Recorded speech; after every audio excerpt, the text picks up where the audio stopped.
end the government's gun ban and confiscation scheme. It's been 5 years. Gun crime has increased. It's not working, and it's set to waste billions of taxpayer dollars again on a program that won't work. If you're serious about being a new prime minister and delivering actual results, one of the quickest ways to get a real result is to scrap that and focus on stopping illegal smuggling of guns from across the border. This is the Canadian Taxpayers Federation podcast, where we are fighting for lower taxes, less waste, and more accountable, smaller government. I'm Chris Sims. I'm the Alberta director here for the CTF. I'm here with two of my very good friends, Franco Terrazzano. Franco is sentenced. He's the federal director, so he's living in Mordor, also known as Ottawa. Sorry, dude. Gage is here in God's country. He's next door. He's our prairie director. He's in Saskatchewan. Okay, guys, we've got a lot to cover here. It's been super busy ever since, frankly, former Prime Minister Justin Trudeau said he was going to resign. It's been like trying to work in the middle of a tornado. So election dust has settled. We know where we're at. We're now looking at some of the new data that we're getting on things like firearms ownership. Okay. And in particular, what Canadians think the best approach is to fighting actual gun crime. Should we go after the bad guys smuggling guns across the border, or should we go after the legal law-abiding firearms owners? Who wants to take this one first, 12 gauge or Franco? Well, I can start off with it because the long and the short of it is that the majority of Canadians don't think that Ottawa's gun ban is going to work. So to set the stage a little bit, back in 2020, 5 years ago, the government stood up and said, we're going to ban thousands of different makes and models of firearms to make Canadians safer, right? So you look at that on the surface, doesn't sound as bad, but then you look at the data since then, and gun crime has actually increased. So at the Canadian Taxpayers Federation, in partnership with Leger, we commissioned a poll to ask Canadians, since this gun crime has increased, what do you actually think is the most effective way to reduce gun crime in Canada and make people safer? Is it A, stopping all the illegal guns coming over from the United States? Or is it B, banning a bunch of guns from licensed Canadian firearm owners? And Canadians, I think rightly seeing that gun crime increase, a majority of them decided and said that stopping illegal gun smuggling across the border is much more effective than taking guns away from law-abiding Canadians. Franco, were you surprised by these stats? Well, I don't know. The magnitude of the gap between those two results are huge, right? Like from a margin of more than 2-1, Canadians said maybe just go after the illegal gun smugglers, not the law-abiding Canadian citizens. So that's a pretty big gap. And I'm happy to hear that. And, that answer is actually what the actual experts are saying, right? So Canadians and both the experts, like the police associations, are both saying the same thing. Like the issue is not law-abiding Canadian citizens, law-abiding owners. The issue is the fact that you got a bunch of illegal criminal activity and guns going across the border, especially from the United States. And I can't believe I have to say this out loud with my mouth, but I'm pretty sure criminals aren't going to walk into government offices and hand over their illegal guns. You know what I mean? Let me just read you a quote that I have from the Toronto Police Association. Okay, quote, okay. There is no evidence that gun bans are effective in reducing this violence, particularly when 85% of guns seized by our members can be traced back to the United States. Right. And look, this is something that the Mounties Union has been talking about for quite some time. They have said, look, the real issue is the illegal crime, the organized crime. And the Mounties Union also said something that is very important. Not only will the gun ban and buyback or confiscation, I should say, not only will that not make Canada safer, it could actually do damage. Because you're redirecting scarce police resources away from cracking down on actual criminals to targeting law-abiding Canadian citizens. Yeah, on that point, out west, Premier Danielle Smith has done two things very recently. She added the issue of legal firearms ownership to the Alberta Bill of Rights. So that was really nice to see. She Jealous. also, yeah, that was pretty great. And then she also instructed through justice, basically saying, no, we're not wasting one nickel of taxpayers' money going through to police organizations so they can go door to door, again, to law-abiding firearms owners' homes, saying, could you please hand over your firearms? She said that's not on. It's just not happening. It's a huge waste of money, and it's also an attack on Alberta culture. Gage, I found it interesting that out here out west, it was slightly higher people saying, you know what? No, don't go after law-abiding firearms owners. Go after the criminals and the gun smugglers. I guess I shouldn't be really surprised. Our rate of firearm ownership is the highest in Alberta and Saskatchewan. Well, I think that just makes sense, right? When you grow up on a farm, or even in Calgary, you just have guns in the basement, you realize that it's just more of a tool to have fun and get some deer to fill your freezer out. It's nothing crazy. You know, when you grow up around these things, safety is the number one priority, and everybody does that every day. So it's ludicrous to be targeted by the federal government for something that, when you think about your neighbors and your family members who have firearms, aren't doing anything crazy with them. They're respecting the law because they had to respect the law to get the guns in the first place. And I think that goes to Franco's point as well, where he talks about how it's crazy to expect a criminal to walk into a government office and hand over his illegal gun. And that's super common sense, but it's also exactly what the academics are saying, right? So there's even University of Toronto professors who say basically buyback programs or gun confiscations are largely ineffective at reducing gun violence because the people who participate in these programs are not likely to use the guns to commit violence. And as a firearms owner myself and a person who knows a bunch of firearms owners, that makes exact sense. We use the guns as a tool for fun. We aren't doing these illegal things that the illegal guns are happening with. But I think another point that Franco made is super important is talking about the cost of police resources there, right? So the problem is when you have this gun ban, it's going to cost potentially billions of dollars of taxpayers' money to buy back these guns from Canadians and make none of them safer. And that's why we did this poll, to highlight that it's a clear example of government waste to spend billions of dollars on something that isn't going to work and hasn't been working because gun crime has increased since these guns have been banned. Yeah, great point, Gage. And here out west, and I know there's lots of folks in Ontario, Northern Ontario, rural areas across Canada, frankly, who are firearms owners. It's a tool. Like, I was raised on hunted meat. It was just like having a chainsaw. Yeah, you don't let your kids play with it. You're super careful with it. Like, you have all these special rules. We're rewatching the Mission Impossible series. And remember, if you both remember the movie, that opening scene at the very end of the movie when the guy's getting into the CIA headquarters and he has to go through, there's like a retinal scan. He has to like punch in a code. Like, if you want to be a firearms owner in Canada, you have got to go through a ton of government tests and jump through a whole bunch of hoops just to be able to own like a rifle or a shotgun. If you want to own a handgun in Canada, which is up in the air right now with this Liberal government, like, you're getting that retinal scan. And there's even certain things like you have to be allowed to let law enforcement into your house without a warrant at any time. Like, there's some major restrictions on law-abiding firearms owners already. My point here is they're big on rules. They follow rules and laws to the nth degree. These are not the problem folks here, people. Franco, give us a little shred of hope. Like, is there any movement here with this kind of sort of new government? It's really just Carney that's changed.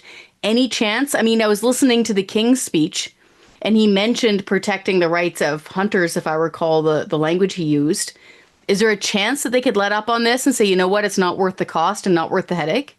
Well, before I do that, I'm actually going to continue to be a rain cloud here because I want to talk more about the cost of this thing, because not only is it ineffective, not only could it potentially make Canada less safe, but this is a boondoggle in the making. OK, so let me just go through the timeline of the cost of this gun ban and confiscation scheme. OK, so when the Liberals during the 2019 election, when they first announced their plans for this scheme, this boondoggle, they said, it'll cost like $200 million.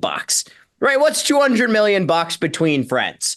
Well, it turns out they got the math a little bit wrong. OK, so it went from an initial estimate of about $200 million to the PBO a couple of years later saying, well, it's actually probably more like $750 million. But even that doesn't account for the full cost, the biggest cost, the administration cost. The PBO just couldn't figure it out, didn't have the data. And then fast forward to today, and you have internal government documents suggesting that it will actually cost probably closer to $2 billion, right? So $200 million to $750 million to $2 billion.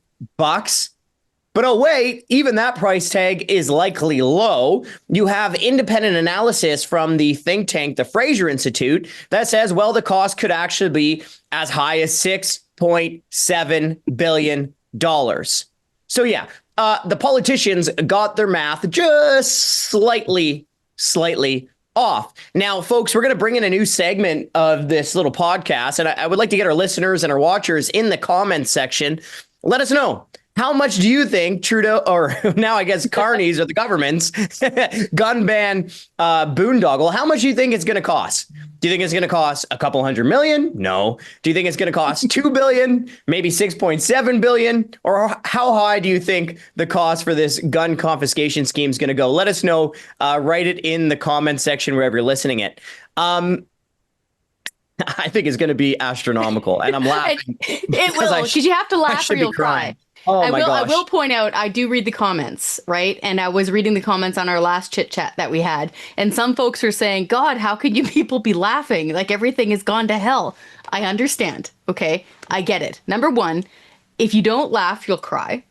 Number two, we have to keep mocking the government and bureaucrats because they hate it.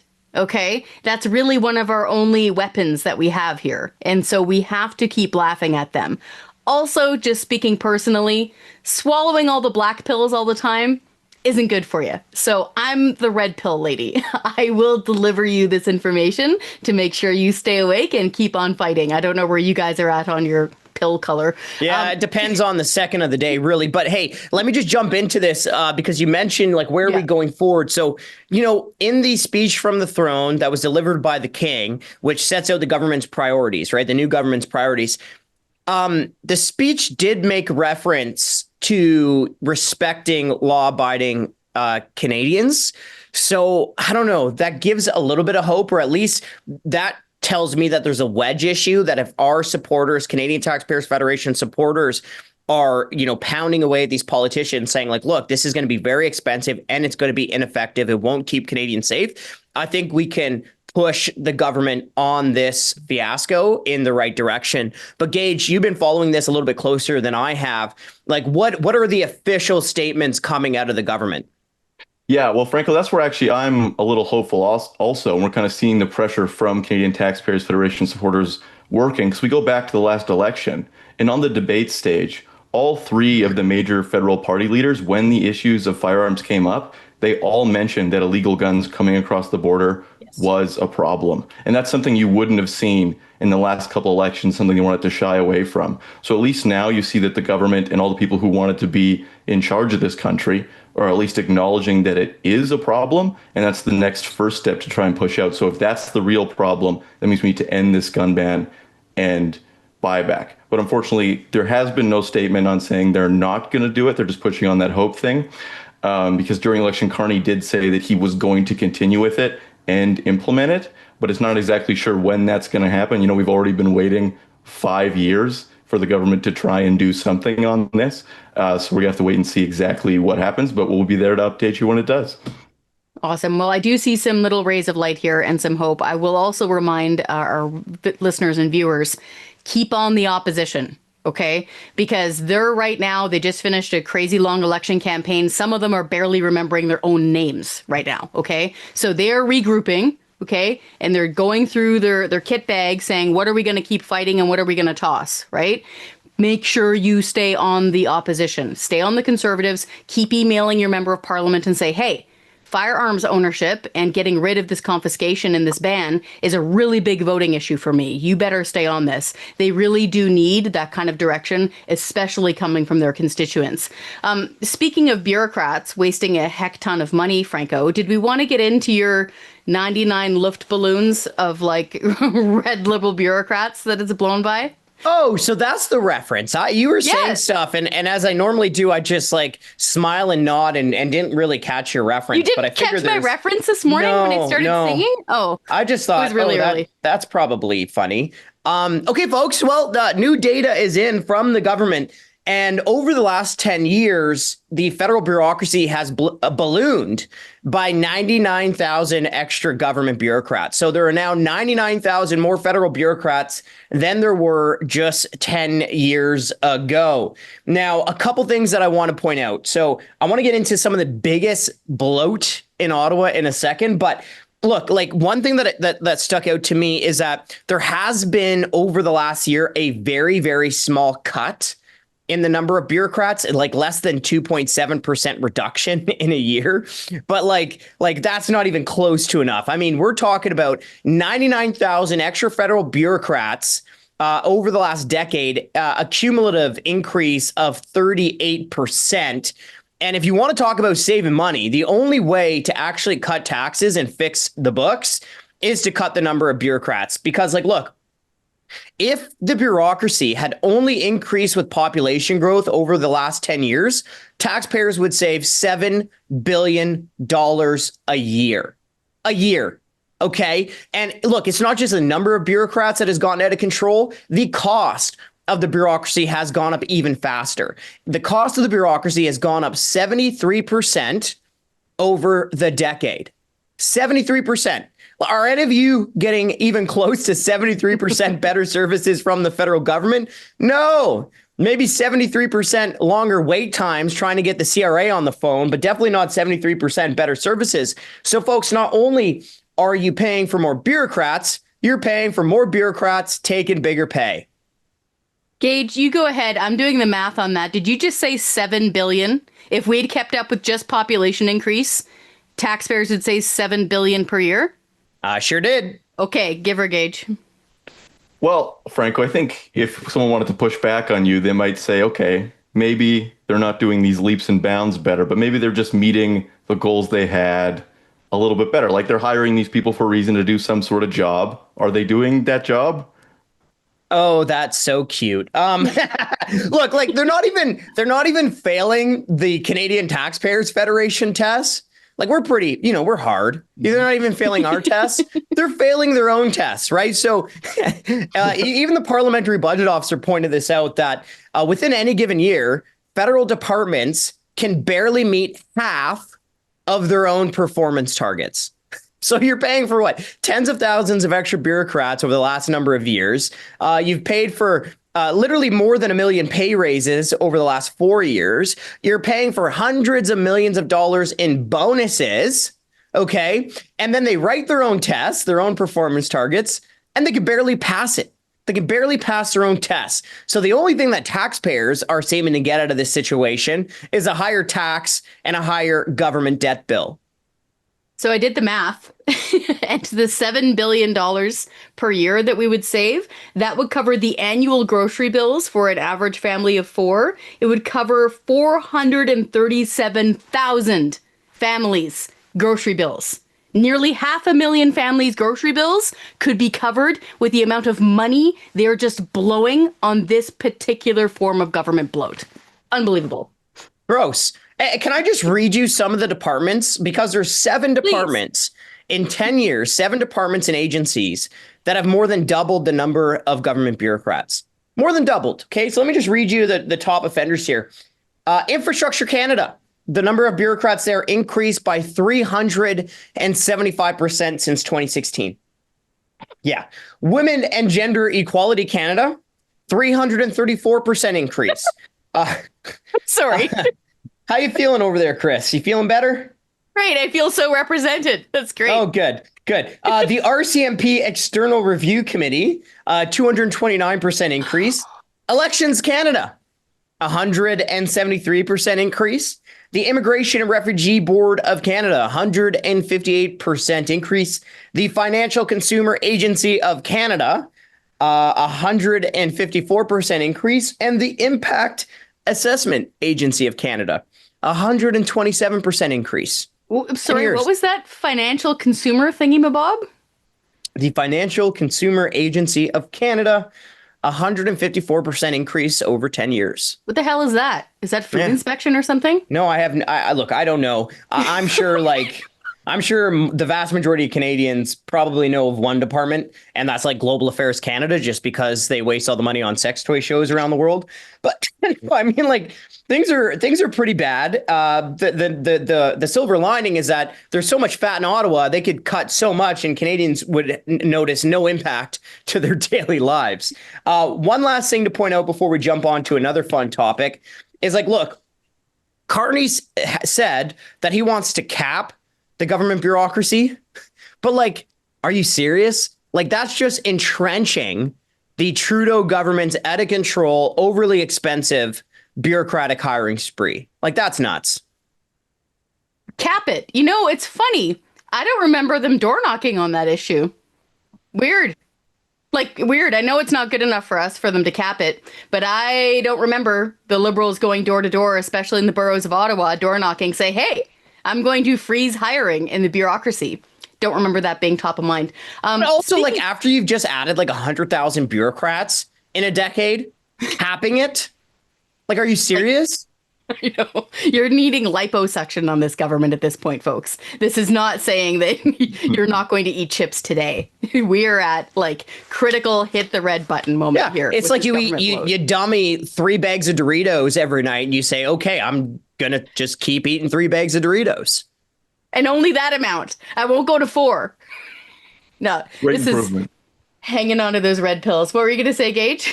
I said it seems like a great improvement to stay at those 3 bags of Doritos. You know, a little tap on the back for the government there. Dear goodness. All right. Speaking of bureaucrats and bloated wastes of money, do we want to get into an update on the CBC, the government-funded media company? Take it away, Chris. Okay. So as of right now, the CBC is getting about $1.4 billion from taxpayers. That's how much they're getting paid out this year. To put that kind of money into perspective, $1.4 billion could otherwise pay the salaries of, say, 7,000 carpenters and 7,000 plumbers. Imagine all those homes they could build. It would be like Super Mario. It would be amazing. So that's the amount of money, 7 plus 7, okay? 14,000 tradesmen and women could be employed for this amount of money. But instead, we're handing it to the CBC, which is government-funded media. Government-funded journalists should be an oxymoron, okay? That is a contradiction in terms. Journalists should never be paid by the government because one of the key roles of a journalist is to speak truth to power. You can't do that if you're counting on the powerful government for your paychecks, kids. But it gets worse. Prime Minister Mark Carney, during the election, like I thought I was having an out-of-body experience, guys. During the election, he's literally talking to reporters, including, I assume, CBC reporters in this scrum. And he says, oh yeah, I'm going to hand out $150 million more dollars. Here you go. It was just like the Joker at the end of the first Batman movie, flinging money off the back of a parade.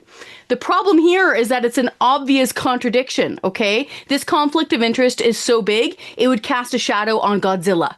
Okay? You're a journalist, you're covering an election. Candidate A says he's going to give your employer more money. Candidate B says he's going to cut the money going to your employer. How do you call that straight? So this is the situation we're in right now. The CBC is already getting about $150 million more dollars from Carney, okay? He's deciding to hand that money out to them. Going forward, though, it could get worse. Because if you go back to the former Heritage Minister, Pascal Saint-Onge, on February 20th, before the election, okay, they were advocating to push the CBC funding up to about $2.5 billion. Like almost doubling this thing, adding about $1 billion and change more, okay, to the graft that the CBC is taking. Further, they want to entrench its funding into statute law. What that means in normal people talk is that the CBC funding will no longer show up as a line item in the budget for them to vote on in the House of Commons every year. They're trying to hide the amount of money that they're going to be getting. They're trying to shield themselves from accountability. Lastly, people might remember the CEO, Catherine Tate. She was the lady that was at committee quite often with the red hair. She got a lot of heat for the fact that she's paid like $500,000 per year. Okay. You'd think they would have, read the room and said, you know what, this isn't going so well. Let's knock it down a few notches for the next CEO, start them at a lower pay grade. No, the current new CEO is at the same pay grade as Catherine Tate. She's CEO level 7 of the government Crown Corps for kids watching at home who want to cover this. All that said, nothing's really changed. I did find something funny, though, while I was off work, you guys. I don't know which one of you guys covered this. They announced they're going to get rid of the executive bonuses, but just increase their pay. That's cute. So what actually happened? Do we know? Yeah, well, exactly. I mean, first of all, they said they would end the bonuses, but don't worry, to all the CBC bureaucrats, managers, and executives, they're just going to adjust the salaries upward to compensate for no more bonus. So that doesn't sound to me like they're listening to Canadians. No. That doesn't sound to me like the CBC is saving taxpayers' money. That sounds to me like the CBC is just trying to duck accountability and avoid a bad press day. And, Chris, the funny thing that stuck out to me also in your little rant there, which was great, was it gets worse. Sometimes I feel like that should be the name of this podcast, right? Oh, wait, there's more bad news. But you're right, Chris. I mean, it's a complete waste of money. There's such an obvious conflict of interest for any journalist to be paid by the government, let alone to have this $1 billion plus government media organization. I mean, it's absolutely crazy. Yeah, I will point out to a lot of our listeners and viewers, I think they're probably more on the freedom-y side, rightish, side of the spectrum, just going out on a limb here. It wouldn't matter, okay, if you're looking at the CBC and you're like, oh, they're left-wing, they're woke. Okay, fine. It wouldn't matter if Rex Murphy, God rest his soul, were reading the news and Don Cherry was reading the sports. Journalists still should not be paid by the government. Yeah. Okay, this is a fundamental issue of principle. Okay, would I enjoy watching that newscast more? Yeah, probably. But it's still wrong, again, for journalists to be on government payroll for exactly the reason we just explained. Gage, I was still surprised you just edited one of my columns on this. I went back and checked their latest ratings. It's still the CBC News World, okay, that is their flagship news channel that's on TV, okay? Their primetime share is 1.8%, okay? That means of the available television viewers in Canada who are watching TV at that time, they get a share of 1.8%. This is according to the CBC's own documents. That means that 98% of Canadians are choosing to watch something else. Were you surprised by how few people are watching this thing? Well, that's exactly what I was going to say, that it actually was a little bit surprising. As a somewhat younger guy, I don't exactly watch a lot of TV news most of the time. So when you sent that over, I was like, Chris, I trust you on a lot of stuff, but I'm going to click this link to make sure that number is right. And I did. And I was like, 1.8%. They're getting over $1 billion a year from taxpayers, and the best they can manage is less than 2. It was nuts. And then we checked it. So it's actually flabbergasting to think about it. It's so low, despite how much money from taxpayers they have at their disposal. Yep. CBC is a huge waste of money. Next to nobody is watching it, and journalists shouldn't be paid by the government. So we need to end this thing. So, folks, are we ready for our taxpayer pro tip? We are. Take it away, Gage. Okay, give her. Yeah, well, mine isn't probably too much of a surprise. It's a quick shout out to Prime Minister Mark Carney to finally end the government's gun ban and confiscation scheme. It's been 5 years. Gun crime has increased. It's not working, and it's set to waste billions of taxpayer dollars again on a program that won't work. If you're serious about being a new prime minister and delivering actual results, one of the quickest ways to get a real result is to scrap that and focus on stopping illegal smuggling of guns from across the border. Good one. Franco? I had another one, but then I just remembered something that was absolutely disgusting. Made me want to throw up. Ontario Premier Doug Ford and the Ontario government. Oh, those politicians are giving themselves a 35% pay raise. A 35% pay raise. Okay. Plus, they're bringing back the pension for those Ontario politicians. Disgusting. A 35% raise plus adding in a pension. Awful. Awful. Okay. For a backbencher, one of those provincial politician backbenchers. Their raise is about 40 grand. The premier, Doug Ford, is giving himself a $73,000 pay raise, about a $70,000 pay raise. That's like more than what the average worker makes in an entire year. Yep. Like my taxpayer pro tip, whatever you want to call it, is seriously, Ford government, you're giving yourself a massive raise, lining your pockets, putting your interests above taxpayers. Gross. Totally gross. And I will point out, they sure as hell did not campaign on this during their very recent election. Sure didn't. You know, funny, it wasn't knock, knock, hi. You know, I'm a hardworking member of provincial parliament. They call them MPPs there in Ontario for us Westerners. And I deserve a pay raise. Like, vote for me and give me a pay raise. That in the category of things that never happened, Alex, right? That never happened. But here they are handing themselves right up at that trough, man. It reminded me of Brave New World. I even posted a little gif of a cartoon from Brave New World where the pigs learn to stand up on their hind hooves and they're wearing their little butler uniforms. It was gross. So, and pro tip, this isn't the last you're going to hear about this issue on this podcast. No. We will eventually do a big deep dive on what's happening with that Ford government in Ontario, because it is wasting a ton of money and it is taking more money from taxpayers. My red pill, okay? Here's my taxpayer pro tip. I'm speaking to all of our listeners and viewers right now who are kind of wondering, okay, what do we fight now? We get it, okay? Here's the thing. The politicians are feeling the same way, okay? Those members of parliament in Ottawa, they're wondering what they're going to do next, even if they're on the government side, because they've got a very slim minority in there right now. So they're thinking, okay, what do we do next? Keep up the pressure, okay? Keep phoning, keep emailing, keep speaking directly to your member of parliament. Give them your top 3 things that are voting issues for you. So things like cutting government waste, reducing the bureaucracy, in this case, canceling the gun confiscation. Whatever speaks loudest to you, you've got to take that red pill. You've got to keep the hope alive. You have to keep pushing them, because that's the only way that we're going to get change. Plus, it's fun. You get a sense of fellowship. And the way to get that sense of fellowship is to join the Tax Fighter Army. So go to our website, taxpayer.com, click on the petitions link, scroll down. I know there's a lot of them there. Find something that speaks to you. If you want to defund the media, okay? If you want to get rid of the industrial carbon tax, whatever it is, sign up. And now, bingo bango, you're on the Taxpayer Army list. And the next time it's time to bombard a politician and say, time to change, bud, you're going to be part of that standing army.